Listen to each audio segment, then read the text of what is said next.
goodness gracious, classmates, it is time for another episode of Art Class. Woohoo! Of course, this is Lincoln Center's podcast all about decolonizing the arts industry and arts education. As always, I am your host, Rocky Jones, and I'm here with my two stupendous co-hosts, the lovely, wonderful, moisturized. You are stupendous. I just didn't know where the first syllable of that was going for 1 second.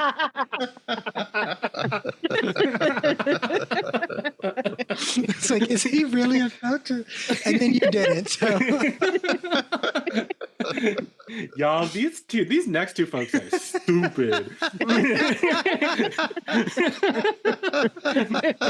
No, they're stupendous. They're stupefying. And of course, I'm talking about the amazing Dr. Lee Bynum. Hello, Dr. Lee Bynum. Good morning. What country are we saying hi to this week? We are saying hello to the beautiful island of Samoa. Ooh, hi Samoa. Ooh, hi Samoa. Hi Samoa. How y'all beautiful doing? Samoan people and delicious Samoan food. I've never all had of the Samoan above. food. Oh, it's amazing. Where have you been? Not Samoa. Clearly.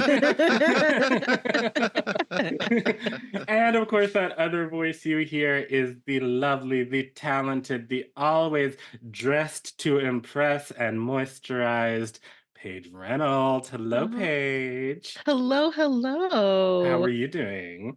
Wonderful. Thanks for saying I'm dressed to impress. I feel regular today. Look at me. I'm serving Sporty Spice in my my trucker hat and tourist t-shirt. So you look great.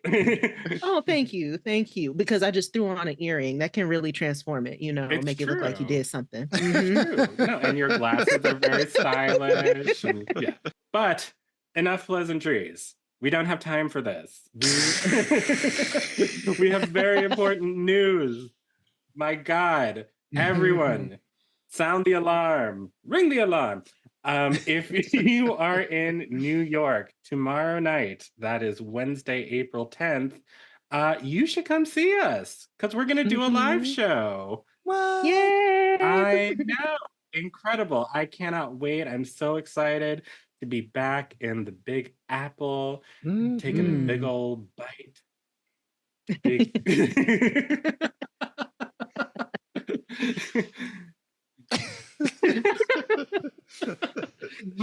Y'all, I just say stuff. I don't know. Well, this is why they can't take us anywhere, or we can't have nice stuff. So, well, Yeah, we're going can't to have... take us anywhere. Yet Lincoln Center is. And don't know how or why, but thanks. Thank you, Lincoln Center. But yes, come see us tomorrow night at the David Rubenstein Atrium at Lincoln Center. The show starts at 7:30. It's going to be an incredible hour with the legendarious. There aren't enough takes on the word legendary to describe the incredible Nona Hendrix, and I cannot wait. We were able to chat with her last week on a Zoom, just a little sort of interview before the interview, and she's just so fascinating and smart and cool and so into just the latest technology and putting people on and helping younger generations, become successful, incredible artists just like her. And I cannot wait for this conversation. yeah, to talk to an icon who is iconing right now, right before our very eyes, And again, I will get on the soapbox and say, this is why we need to stop calling non-icons and non-legends legends and icons simply because they managed to walk across the street. When we actually have a real one in front of us, it feels like we don't have words enough to describe who they are, what they've done, and what it is that they are going to share with us. So perhaps we'll coin a new term for tomorrow's conversation with the true legend. Indeed. Indeed. The thing about legends and icons is that like they never stop like legending and iconing. Like it's not just the stroll across the street moment. So Right. that Nona Hendryx could have this incredible career and just still be iconing, like it's nothing, just, she just, wakes up every morning and casually decides to be iconic. And I'm is sure now bringing us Afrofuturism and funk Mhm. and just, it's going to be fun. It's going to be fun. Incredible. So tomorrow night, 7:30, David Rubenstein Atrium. It's going to be a show you do not want to miss. Check out the link in the show notes. Tickets are free. General admission, first come, first serve, just show up. Or fast track, opening Monday before the event at noon. Oh, well, there you go. There we go. So Yeah. check that out at lincolncenter.org. The link will be in the show notes. And come see us. It's going to be fun. We're going to have so much fun. But we have a fantastic show for you today, right now, to wet your whistle before tomorrow night.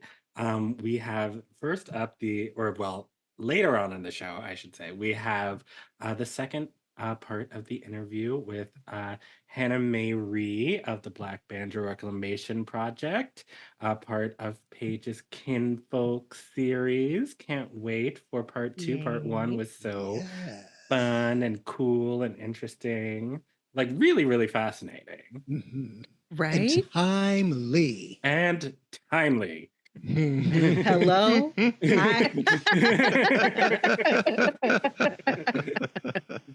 Sure, we will have some things to say about Cowboy Carter at some point once somebody finally listens to it. I know who that was directed at. And my feelings are not hurt. Wait, both of you haven't listened to it? Okay. See, I'm not the only one. Here's my thing. I need to be in the right space. I want to be fully present. I don't want to have to pause. I don't want to be interrupted. And so it's really an act of respect and reverence that I have not listened to it yet. Yes. And I saw all 137 tracks listed. And that's when I knew that I needed to allocate a block of time to sit down and listen and process. Because I also know that she's doing covers of some of my favorite songs. She's working with some artists that I have loved for a while. Linda Martell, Dolly Parton, and also some people who I don't know. So yeah, this is a Beyonce album. This isn't just like listening to any old body where I can just put it on and be washing the dishes or whatever. I don't wash the dishes, but like put it on and Damien's washing the dishes or whatever. Like I actually need to sit down and think about this. So yeah. I see. Well, Friday was a lovely day. And so I just put on my AirPods and I took a walk around the lake and I made time for Beyonce. Excuse me. And I will say that it is a masterpiece and you will not be disappointed once you do finally get around to making time for the queen. No, but seriously, it is. I know that I'm a Beyonce stan, and so perhaps people will not take this as seriously as perhaps they should, or as I mean it. But I think it is like one of my top 3 albums of all time. It's up there. Wow. It's really, really incredible, and the number of influences that it there's so much I want to say about it. So maybe we should save it for a time when we have, a little bit more space. But it does actually really appeal to me what you're saying, though, because for me, like the whole point of thinking about Black music is thinking about how expansive it is, thinking about how much our roots touch every conceivable genre that we have in America. And I like people perhaps using this album as some sort of jumping off point to thinking more broadly about our foundations. And that also sets us up beautifully for this afternoon's Kinfolk, as well as thinking about who James Baldwin was. We have a really amazing conversation with the amazing Pulitzer Prize-winning writer Hilton Als We about sure the do.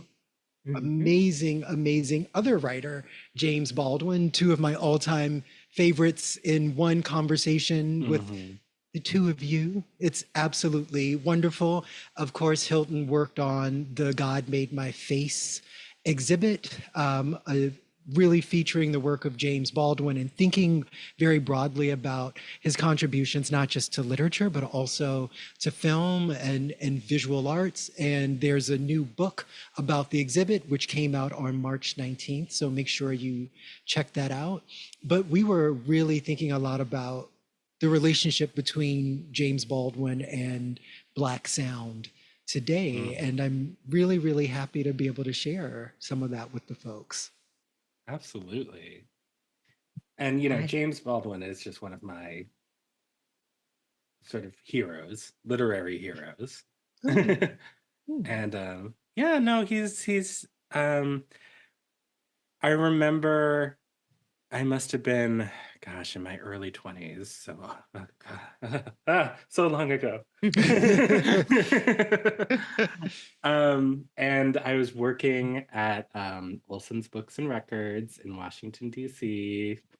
R.I.P. Olson's Books and Records.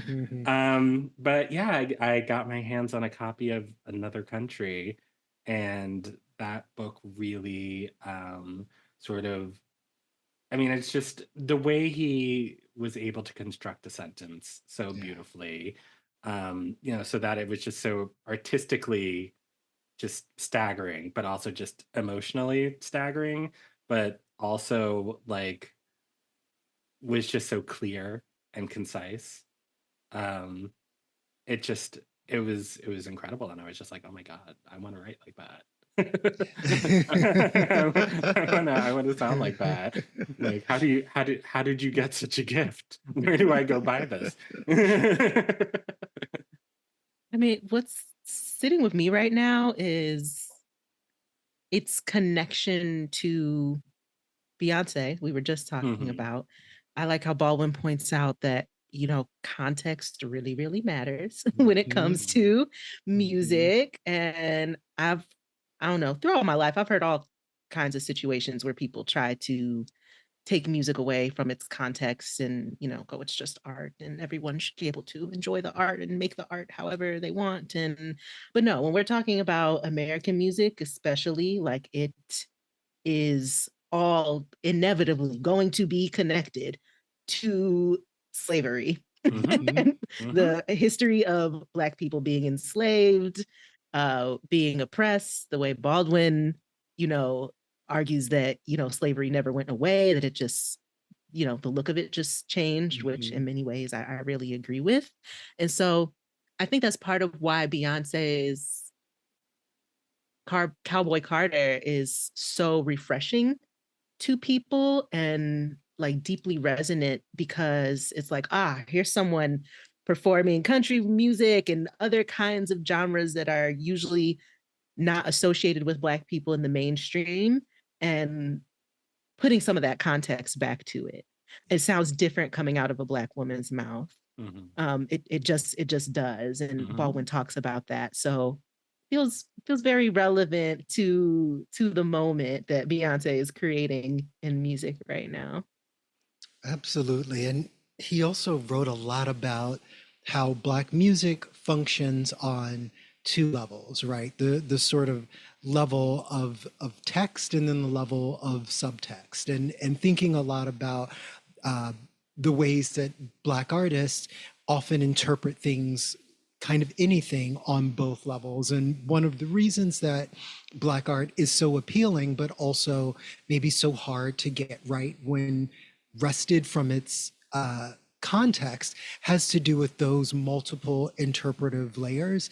And I think the places where we're probably the most familiar with this are around Negro spirituals, right? Where so many of them had whatever words that they had that were connected to Christianity in whatever ways that they were connected, but oftentimes also were meant to carry messages between African Americans who were enslaved at that time, or other messages of hope, or sometimes literal directions that were meant to be shared. And I think that that is something that we still continue to see in hip hop, we see in dance hall, we see in R&B. And I think Baldwin's way of problematizing how Black music is sometimes co-opted and exploited has to do with how much meaning is lost when you do divorce it from that context. I find all that really, really compelling.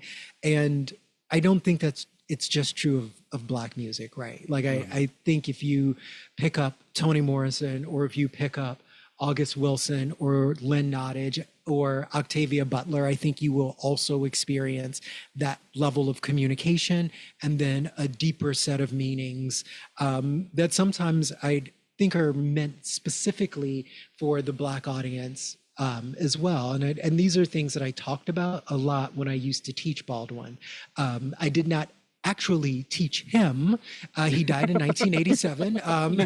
When I taught his, just to be clear, when I taught his work to undergrads, it would be, but I was taught by one of his proteges, Amiri Baraka, when I was in college. So I am, in fact, actually old, but just not that old. And on another art class, we should absolutely talk about Amiri Baraka's work and how multifaceted that was. But that's another story for another day.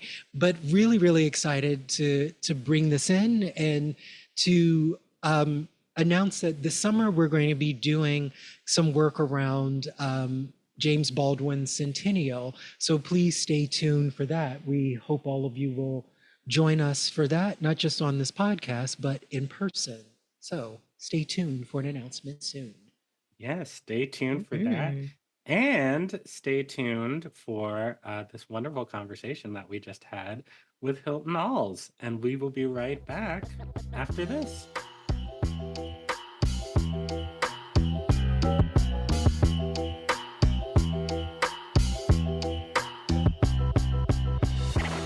And we're back, everybody, and we are super excited about our guest today. It is one of my favorite writers for as long as I can remember.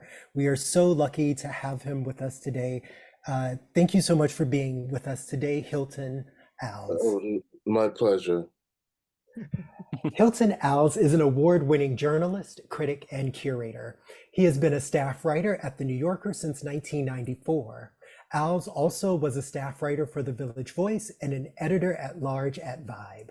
He has received numerous awards for his work, including the Pulitzer Prize for Criticism in 2017, Yale's Wyndham Campbell Literature Prize in 2016, and a Guggenheim Fellowship in 2000. His first book, The Women, was published in 1996. His next book, White Girls, was a finalist for the National Book Critics Circle Award and the winner of the Lambda Literary Award in 2014. His most recent book, My Pinup, was published in November 2022. In 2017, he curated the critically lauded exhibition Alice Neel Uptown. In 2019, he presented God Made My Face, a collective portrait of James Baldwin. And in 2022, Toni Morrison's Black Book, and Joan Didion, What She Means.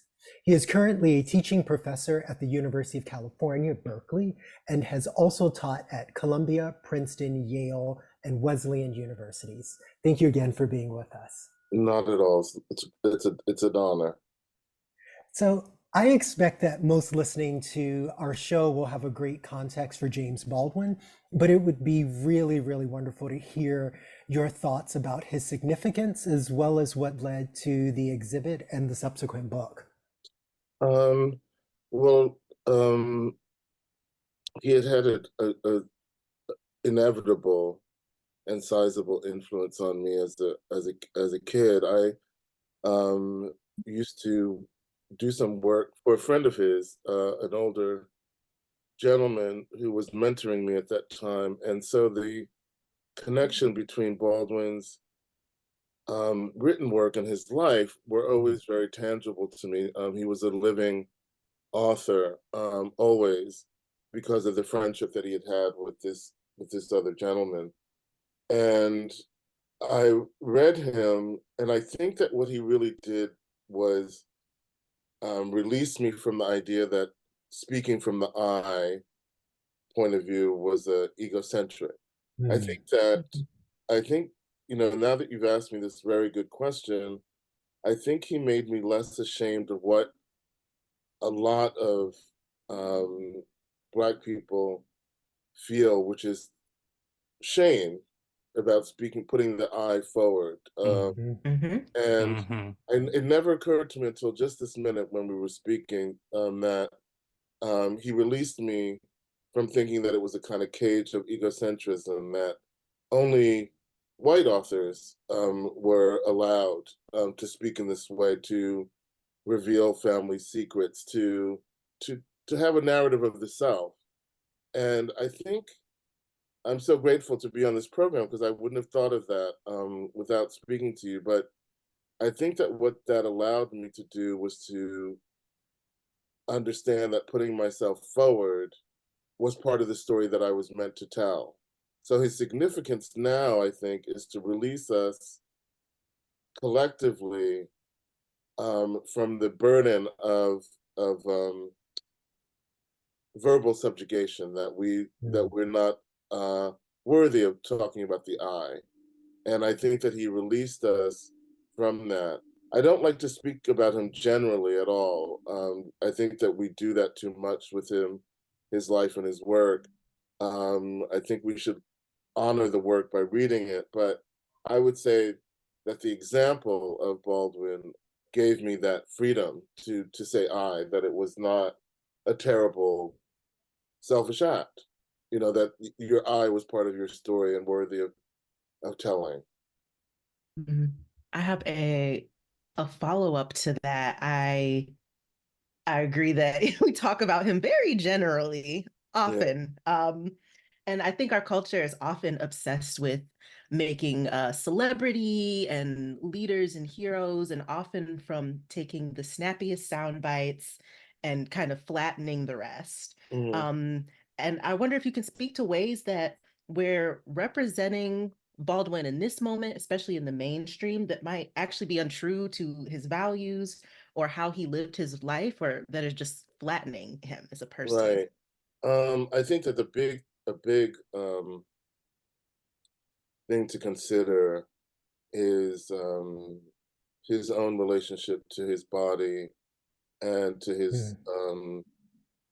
I think, worthiness of love, being in love with someone or being loved by someone. I think if you read the sort of last interview with Richard Goldstein, AIDS was just beginning, and he was asking questions that were very naive about the disease, and which showed me that he was not in touch with the ways in which sex was decimating other gay people.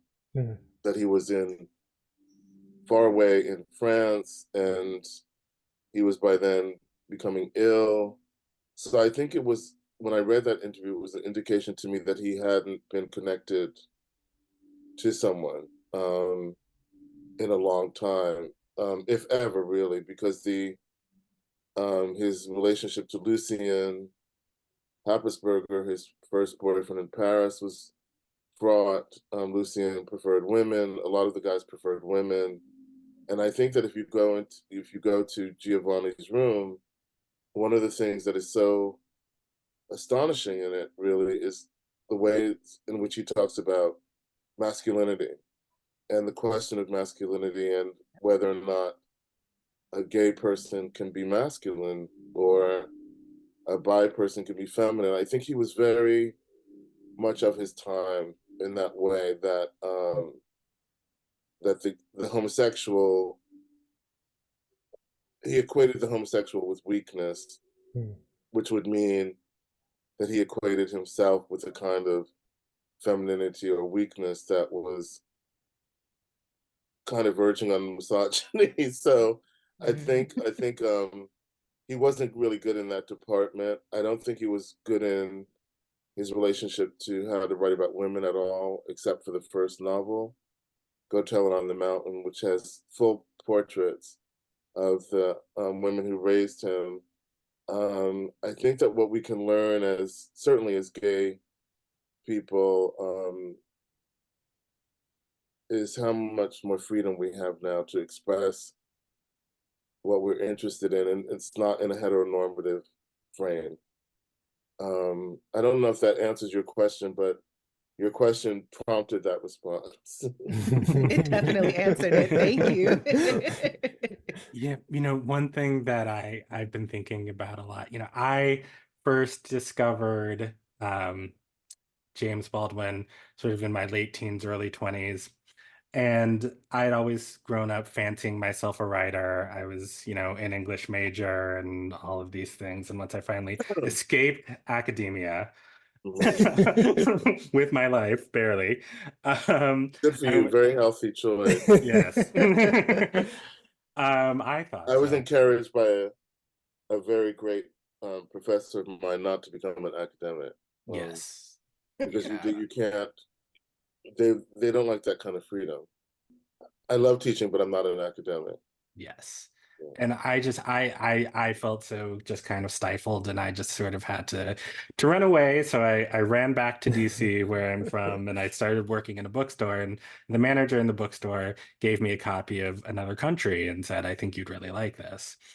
And so in reading it, I was just sort of struck by just the musicality of his prose, just as a queer Black man, sort of kind of beginning my journey. I was still sort of struggling with my queer identity, just sort of realizing that there was somebody who had been thinking about all of these things and 50, 60 years earlier. It was astonishing to me. I'd never really sat down and had somebody who was teaching me in this way. And so, I found it extremely inspiring. Um, but I was reading in God Made My Face, you say at one point that Baldwin's life and career very inspiring, but it was also a bit of a cautionary tale. And then I was thinking about that, and I was like, that's a really interesting notion. So I was wondering if you could talk a little bit more about that. Sure. I think this goes back to the beginning of our conversation when I was talking about how I'm resistant to talking about him generally. And in speaking about him generally, people claim him as a kind of voice of Blackness, less queerness actually than Blackness. And I think that one of the things that happens is that the nuance of his writing and the various complications gets, as you say, it gets rolled out or flattened out so that people sort of pluck from what he's said without necessarily reflecting or absorbing it. So I think that what happened when he came back to work as a civil rights activist in '64, he came back before, but then in '64 he was uh, really sort of here in America for a while. I think that what happened was that the writing became not the writing in service to the artist, but writing in service to a cause. And so, in that way in which writing becomes a service to a cause, you flatten out the nuance, because you're speaking to a general audience. You have to forget nuance and you have to embrace a kind of rhetoric that is accessible to a lot of people. So I think that his self, his artistry suffered because you have to not write for the many, but for the one. And I think that his writing for the many had a kind of terrible effect on his relationship to his writing and to the self, and also queerness, right? Because there were no civil rights activists who were out. That would harm the movement. So there were lots of ways in which closet doors were closing. He may have had, of course, he had a great cause to work with, but I think it was at the expense of his artistry, actually. And as a follow-up, may I ask a question about maybe how the exhibit gave you an opportunity to perhaps present a corrective? Because there's something that you said in the New Yorker, and I'll read it. It goes back to an idea. You know, what's that wonderful Joan Didion quote where she says, the danger of being a writer is the public humiliation of seeing your words in print. Lay it on me. It's much the same for podcasters, I can assure you. Okay. So you stated, it goes back to an idea which is very important to me about giving Baldwin back his body, his spirit, and his corporeal self.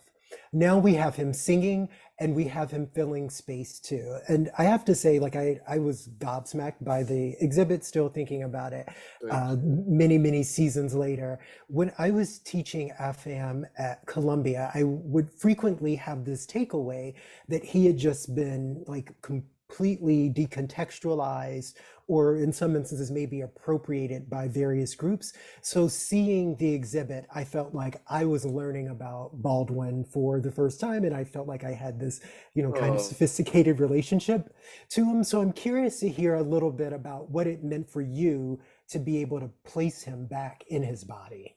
Oh, it was a great experience, and I have to thank David Zorner really for giving me the space to do it after having this experience. I realized that we can bring them back, and we can bring them back through fragments. The things that they, as a friend of mine, the things that they leave behind. So Baldwin's body was manifest in several ways. One was a recording of him singing Amazing Grace. Another was manuscripts that were unpublished, and also his relationship to the visual world. That there were, Kara Walker's film could have been made from a scenario that he wrote. So what it meant for me personally was that he was a vibrant person, and that he wasn't one. We're all myriad beings, and that this portrait was a myriad example and feeling about Baldwin that allowed us to see that he had arms and a head and a voice and body and cigarette breath and all of these things, all of the stuff that was amazingly in your face. I wanted you to experience him in the sense that you could take him away with you, as opposed to flattening him out. We were going to give you a three-dimensional show that really was about being absorbed in his aura and body and yours at the same time. That's beautiful. That's so beautiful. Thank you. No, I feel like love. You guys are inspiring me, and I'm going off on these tangents where I'm like, wait, what? Did I answer the question? Oh, they're not tangents to us at all. Okay, good. Not at all. And I mean, your question, Lee, and your answer, Hilton, are getting me thinking about how people like Baldwin now, especially Black, queer, and gay folks who are artists, who are writers, in this day and time, just given like the mainstream perception changing, are maybe able to hold like their Blackness and their queerness in a ways that maybe Baldwin didn't always have access to, Right. or I that think maybe cut think off it from was. him.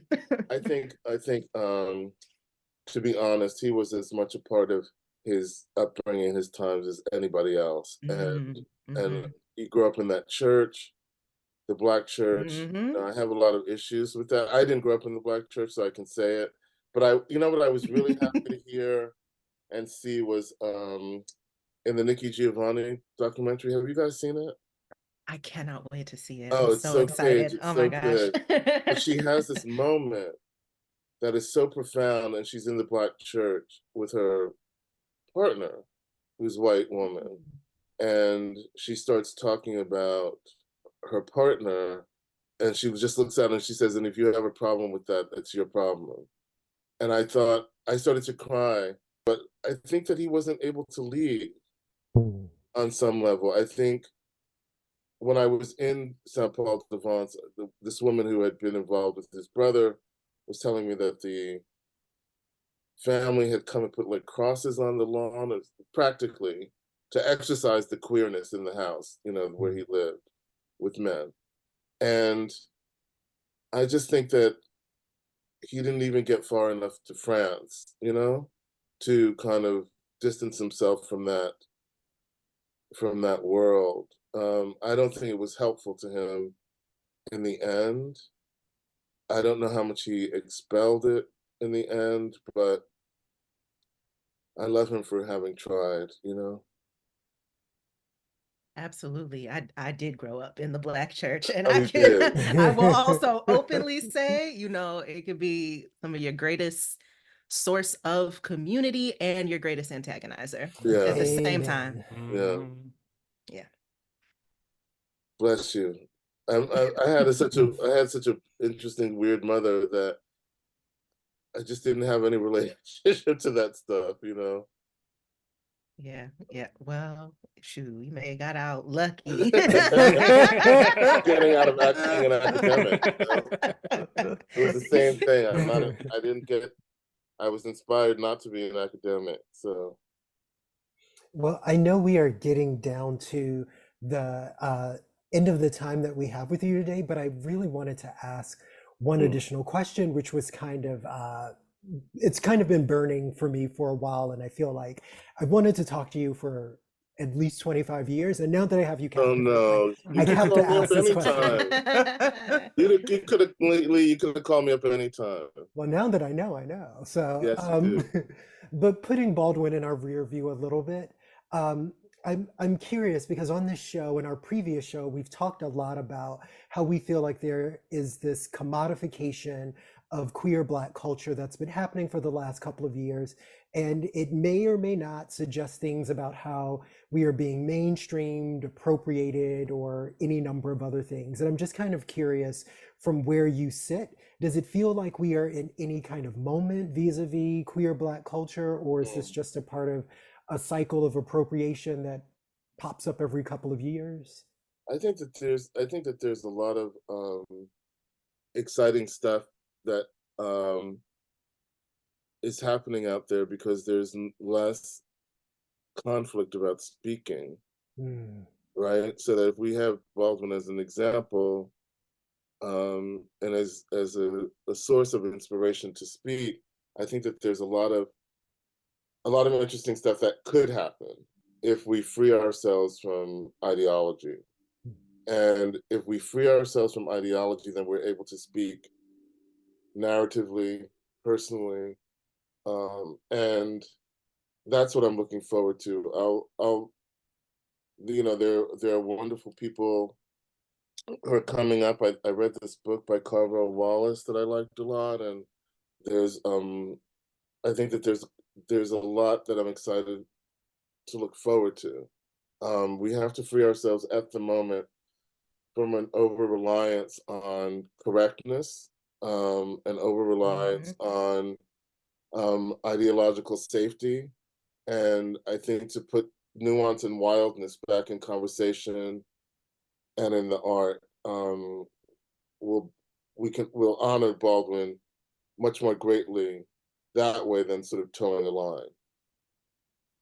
And it'll free him too, I think. It'll free him further from the various tyrannies that he had to live through in order to speak at all. So let's help him out by being free ourselves. Ashe. Yeah, Ashe, absolutely. So are there any artists out there, any writers that you feel are really doing that you're really excited about, that you wanted to share and shout out? That Carvel Wallace book is Mhm. really good.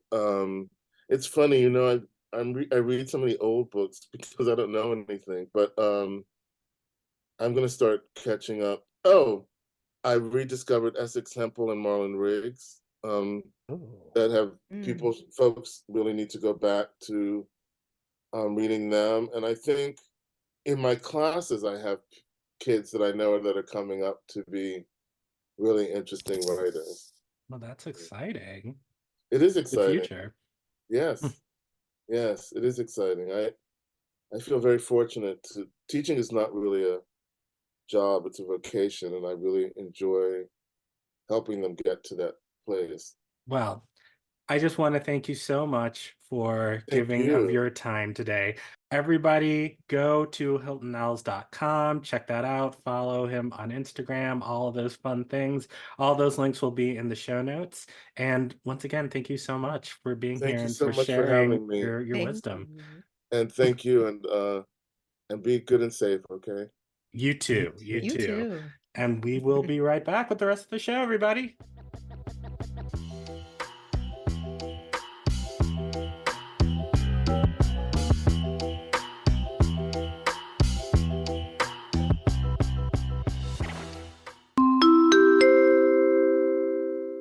Hello, classmates. It's Emile here again to bring you the morning announcements.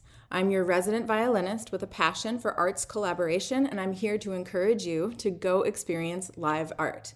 The following is a short list of events and experiences that we here at Art Class think are cool and maybe you should check out. If you were inspired by the James Baldwin conversation and interested to know more, Hilton Als' new book, God Made My Face, A Collective Portrait of James Baldwin, hit bookstores just a few weeks ago. Nearly 40 years after James Baldwin's passing, Pulitzer Prize-winning author Hilton Als has compiled and edited a book devoted to James Baldwin, illuminating the person behind the powerful words. The publication follows and builds upon the exhibition that Als staged at the David Zwirner Museum in 2019. In the exhibition, Hilton Als employed art and archival material to illuminate James Baldwin's life, his sexuality, aestheticism, and his humanitarian work. God Made My Face, A Collective Portrait of James Baldwin, launched March 19th, 2024, and you can get your copy wherever you buy books. In another celebration of this great human, the Literary Freedom Project presents a year-long celebration of James Baldwin. The project is titled James Baldwin at 100 and will encompass discussions, panels, screenings, and exhibitions, focusing on a wide array of literary works and ideas. The year-long celebration will spotlight the power of literature in fostering dialogues and crucial topics such as social justice, racism, gentrification, women's empowerment, and policing. Each book they present by James Baldwin will be paired with a writer whose work focuses on a similar subject matter, and the discussions will go on throughout the year. The celebration culminates at the Mosaic Literary Conference of Love at the Bronx Museum on November the 16th. Learn more about this project at onebookonebronx.com. Finally, I'm giving you a glimpse into my own life as a performing artist and two new organizations started by colleagues and musician friends of mine that I am super excited about.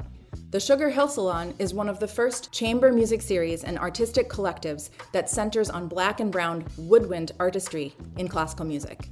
They are a Black and queer-owned organization that offers free public concerts in Harlem that showcase repertoire that lacks representation within traditional chamber programming, all performed by Black and brown musicians lifting up this art form. Through monthly concerts featuring artists on the scene and commissioning new chamber works, The Sugar Hill Salon is decolonizing classical music for a more equitable future for Black and Brown communities.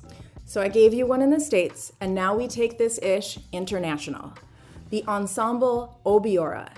Based in Montreal, Canada, the mission of the Ensemble Obiora is to promote musicians from different cultural backgrounds in order to increase their representation in the classical music scene, and to program unfamiliar works by composers of color whose contributions have gone unnoticed. Founded on the principles of diversity, discovery, and dissemination, the Ensemble Obiora strives to bring a new and diverse voice to classical music in Canada, to create the sense of belonging for underrepresented communities and to inspire the next generation of classical musicians.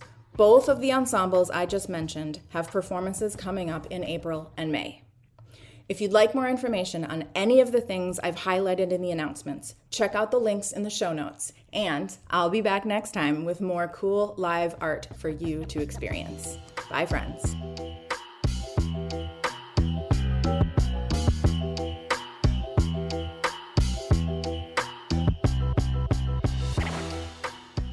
Welcome back to Kinfolk, a segment where we explore the artistic and cultural traditions of Black folks all across the diaspora, from the Caribbean to Turtle Island to the UK and back to our common root on the African continent. This is part 2 of our conversation with the Black Banjo Reclamation Project, retracing the Black roots of the banjo, the people who have stewarded this instrument and its traditions for years and years. And we're going to talk some more about what it means for Black folks to reconnect with the land, with each other, and maybe even with some reparations through the instrument of the banjo. So stay tuned. I hope you enjoy this part 2 of our conversation with the Black Banjo Reclamation Project. Enjoy.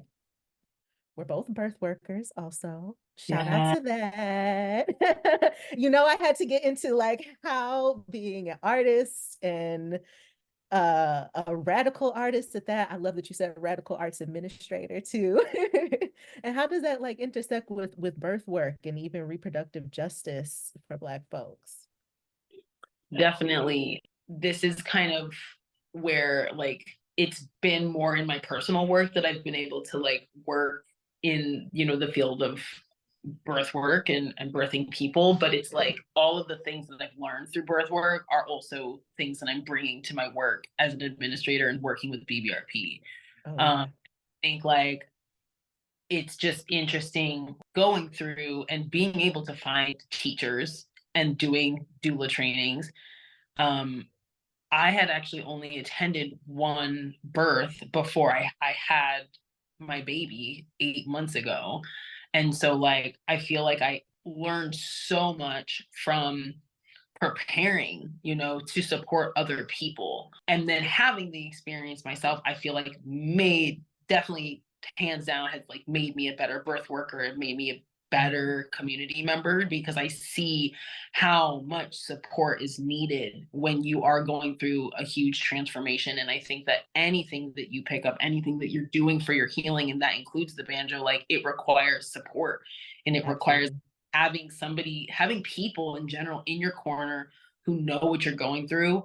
Because I think we've sort of spoken of this, like when you are playing the banjo or when you're having a baby, there are so many other things that come up. You might not even know what is. You have to be stepping into the unknown, and you have to be prepared that your body and like your spirit is literally going to just be giving you information, and like you're receiving that. And so just to have that understanding that what we're doing is transforming and changing and being witnessed in doing that. So, I mean, birth work is something similar to working with the banjo that like people don't understand how much of that knowledge literally comes from Black and African people. That's where the information of our entire society knowing, you know, what they know about birthing people comes from. And then at the same time, similar to how I might go to a drum circle, I might hear, you know, African drumming in the distance, and I'd be like, oh, wow, I'm feeling called to the drum, you know?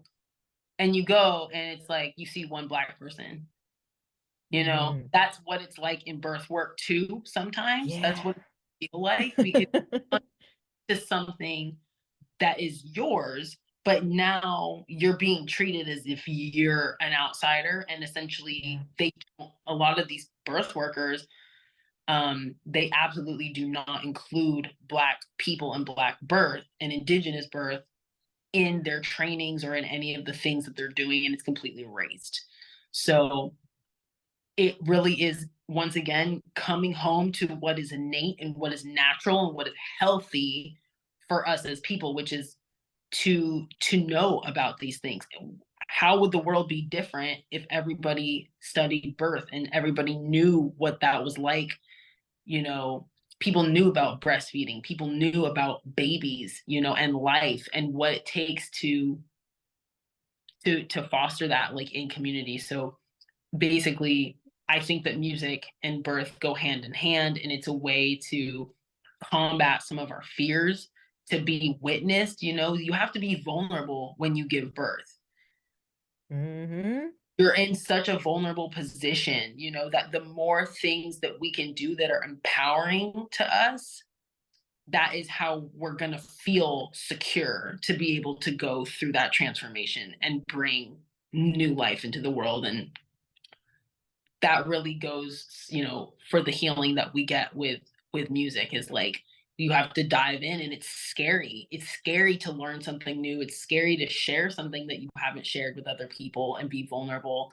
And so I really, you know, see these things as hand in hand, that we can use music as a tool to keep reclaiming the parts of ourselves that maybe we're not as connected with, we haven't had the opportunity to be connected with, and the thing that the more we show in the world, the more people are going to be able to know that they can do those things too. Yeah. Yeah. I think of both of them as just Black folks being able to reclaim a more like intuitive, uh, more like sensual and empowering relationship with our bodies.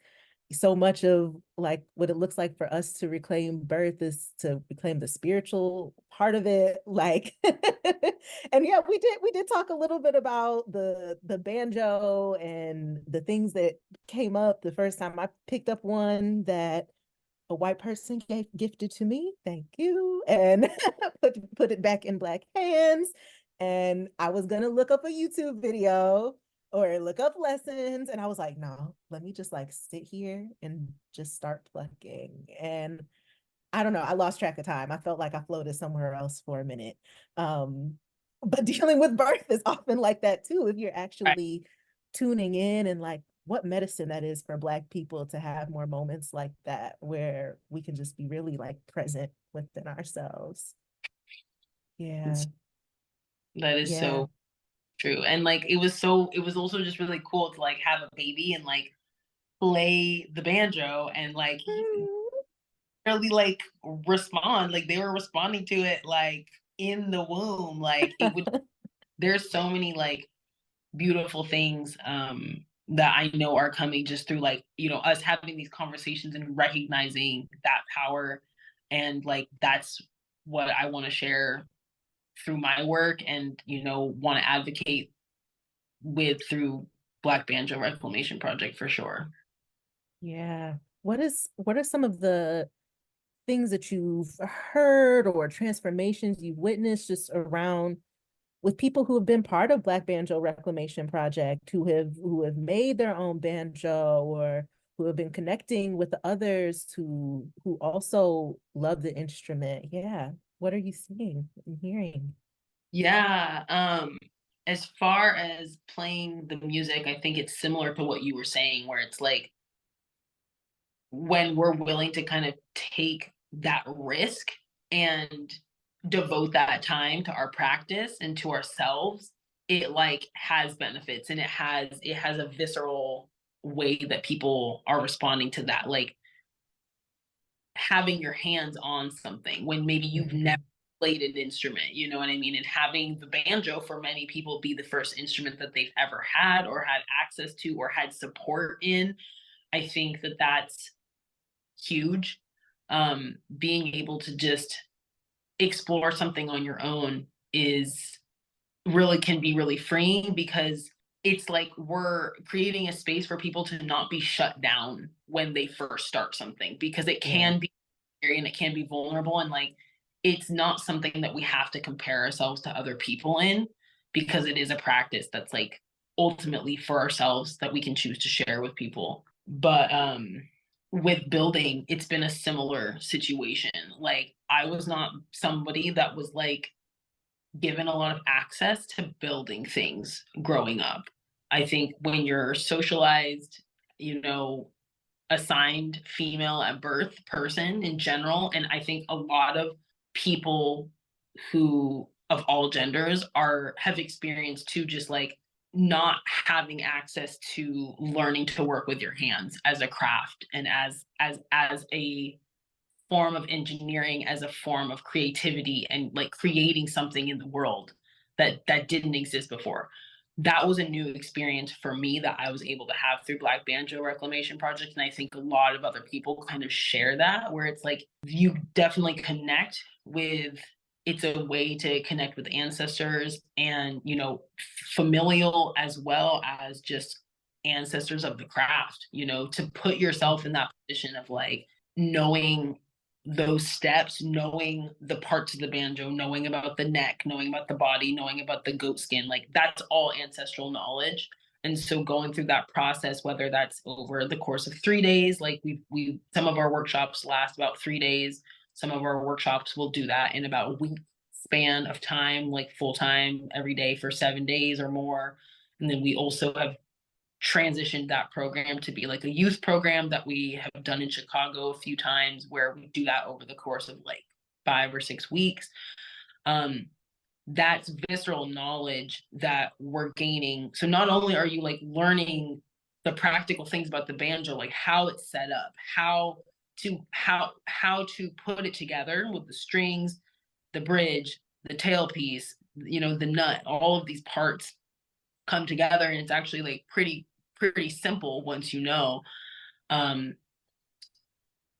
that's a type of ancestral knowledge that just is like, oh wow, so many people have done this, so many people have tapped into this technology of what it meant to create sound in this way.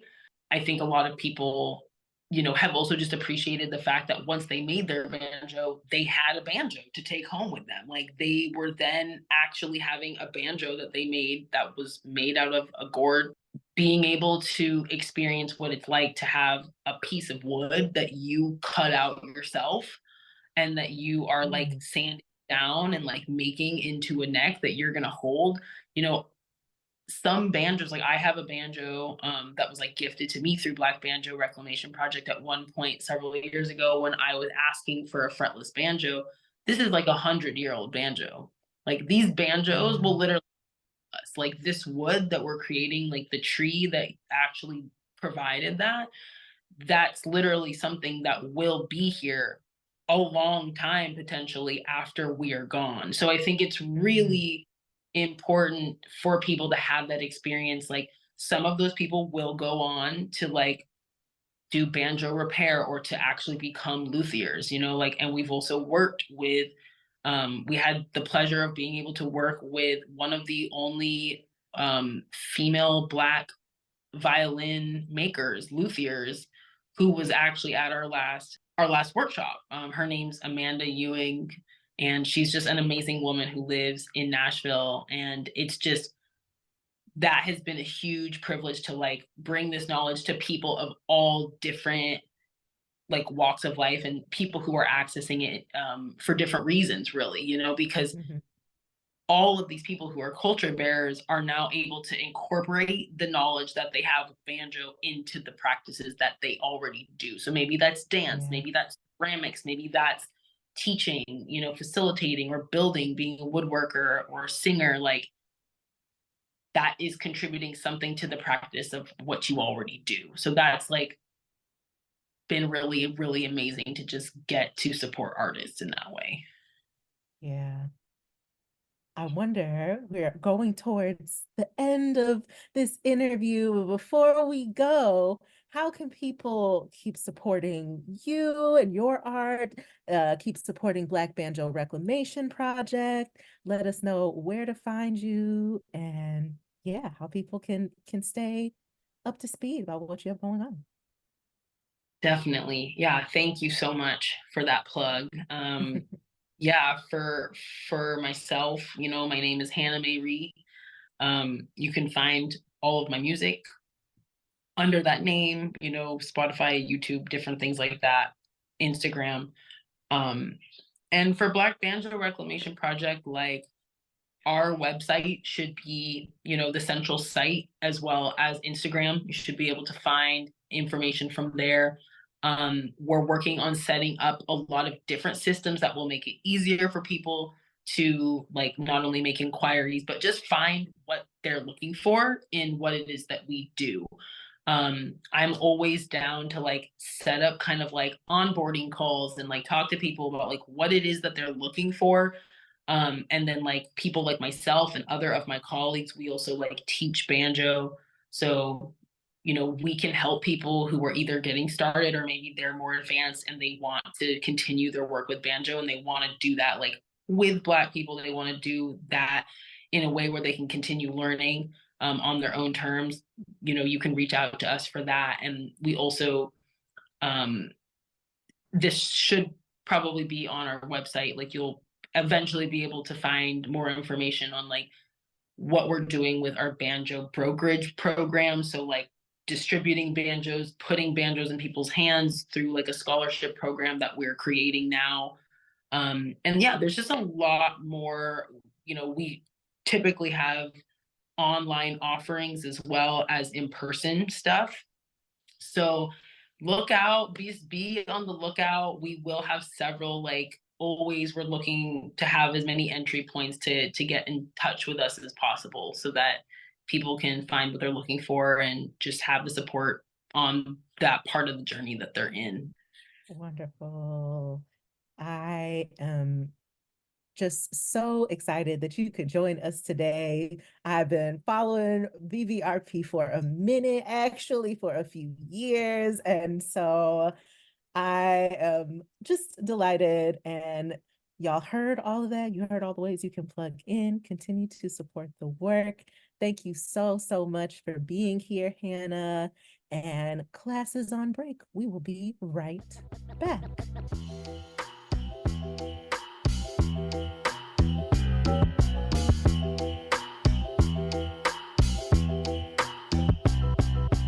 All right, and we are back. Thank you for another illuminating Kinfolk page. You're very welcome. It was my pleasure. Yes. So good, so good. And now it is time for our favorite part of the show. It is time for pure Black joy. Yes, PBJ, a little snack for your soul. This is the part of the show where we highlight all of the Black people, places, things, culture, art, music that is making us happy this week. And this week's PBJ is coming from Dr. Lee Bynum. Hello, Dr. Lee Bynum. Hello again, Samoa. Still Samoa. Well, there's some super interesting news coming from our friends at the Perelman Performing Arts Center here in New York City. From June 20th through July 14th, they are presenting the legendary musical Cats by Sir Andrew Lloyd Webber, but presented through the lens of a drag ball. And the musical, right? I know. And initially you're like, huh. And then you hear who is involved with it, including the legendary, again, real legends here, people, legendary House of La Beja. And yes. And also many others from the drag scene, as well as a cast of Broadway actors, including the great, another legend, Andre DeShields. They are bringing this, told through a very different lens, costumes, choreography, music, all interpreted to make sense as part of the drag ball scene. So I am super excited about that. A little low-key insulted. They didn't call me to play Grisabella, but maybe they already have that worked out. Touch me, touch the skin, touch the fur. Yeah. Touch this fur, touch all of this fur. I can't stand you. But that is where I will be for at least one of those nights. I'm really curious to see it. Really excited to see our culture showing up in this context and also being brought to you by us. I think that is very important in moments like this. So super excited. Congratulations to everybody involved. And yes, take my money, take all my money. I mean, that's kind of cool. I mean, like when you first said it, I was kind of side-eyeing a little bit, but then when you said who was involved, that sounds pretty dope. That sounds. I mean, it just made sense to me immediately because Cats is already so extra. It really is. Right. It really is. Why not? Exactly. Well, everybody check that out. We'll have a link to that in the show notes. That sounds super fun. And this whole show was super fun. Thanks again for another wonderful episode, y'all. No, thank you. And thank you to our guests. Thank you to Hilton Als. And thank you to Hannah Mayree. Go check out the Black Banjo Reclamation Project. And all of the things will be down in the show notes as usual. And I think that's going to do it for this episode. We will catch you in 2 weeks. But any words of wisdom before then, y'all? Support Black art. Yes. Yep. Absolutely. That part. Including us tomorrow night at 7:30 at the David Rubenstein Atrium. Well played. Thank you very much. I do what I can. General admission, check us out at lincolncenter.org. Links below in the show notes. And we'll hopefully see you then. But if not, we'll definitely see you in 2 weeks. Bye, everybody. That's dismissed. Class is dismissed. I just forget to say that. Thank you so much for checking out Lincoln Center's art class. The show is hosted by Lee Bynum, Paige Reynolds, aka Mabole Inawale, and me, Rocky Jones. The show is produced and edited by yours truly. Our artwork is by Patricia Sanchez Navarro, and our music is Dope Skeletons by Frequently Asked Music.